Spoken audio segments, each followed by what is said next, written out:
అంటే సమాజం ఎంత అల్లకల్లోలంగా ఉంటుందో ఒకసారి ఊహించండి. ఎన్ని కేసులు అయ్యాయి ఊహించండి. ఎన్ని జీవితాలు నాశనం అయ్యాయి, ఎన్ని ఆత్మహత్యలు జరిగాయి, ఎన్ని హత్యలు జరిగాయి, ఎన్ని కుటుంబాలు రోడ్డును పడాయి, ఎన్ని జీవితాలు నాశనం అయ్యాయి. ఎంతమంది పసిబిడ్డలు అనాథలు అయ్యేవాళ్ళు, ఎంతమంది యవనస్తురాండ్రైన ఆడపిల్లలు విధవరాండ్రు అయ్యేవాళ్ళు. ఇవన్నీ ఆపిందిరా క్రైస్తవ్యం. ఇవన్నీ ఆపింది యేసుక్రీస్తు సువార్త.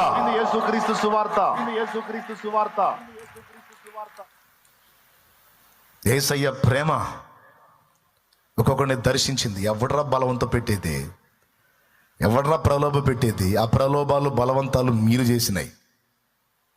భయపెట్టి బెదిరించి వెలేస్తాం, అలేస్తాం, ఇలేస్తాం, అట్ట చేస్తాం, ఇట్ట చేస్తాం, నానా రకాలుగా భయపెట్టి డబ్బులు ఇస్తామని ప్రలోభ పెట్టి బలవంతంగా మతాలు మార్చిన దుర్మార్గ చరిత్ర మీదే. క్రీస్తు యేసునందు ఉన్నవాడిని ఎవడు బలవంత పెట్టాడు రా. దేవుని ప్రేమ బలవంత పెట్టి. ఎవడో ఏదో ప్రలోభాలు చూపిస్తే కనెక్ట్ కావటం కాదురా. అవసరమైతే ఉన్నవాడిని తీసుకొచ్చి అక్కడ ఇచ్చి నాకు యేసు కావాలి అనేది రా దేవుని బిడ్డ. అది సువార్త.